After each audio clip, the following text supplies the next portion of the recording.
Stephen Nsubuga or RDC wa Rukungiri district najangwa abatura bashemerere kuchimanya ngo ambulance ejine yabusha nahawe cyo hatabaho umuntu wena wabasha basente ngo neza amajuta kubisimu ambulance ijya kujyanga irimo amafuta epulechi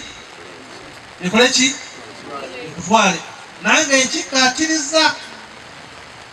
bokuba simu nabo kumusaba amafuta reportinga ereto okubanga buli lwe parkingibwa amafuta ngeri full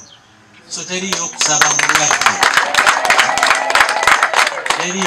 mulwadde sente nti sente za mafuta nedda abebembezi no bashaba ambulance egi okoresebwa kurungi okwera abantu bona hatarimo kugwera rubaju ombuhereza bwayo ambulance ya constituency yawa ya Lujumbura ngeri nakubera awali edwalire singa ki obukulu bwentenda kubashaba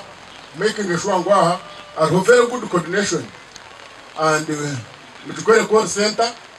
ababwambara bande chomechi nabo bakitu babatura no bajanguhina abantu baba babire no bafero mu muhanda ahabo kubura entambura tubona munonga tukwentambura kuko igwa tukakibona twaza kudebekana obumwe no kwatwa nkomuka tuzakuga kuno ojari kuki omwika yona yaturira ngoma ngene sima jimu yaza kujya tukoma ngenda kusiba munonga minister abo kurobinga akatuletera ambulance ako basemere government okubejuka gasha kwa Dan basibye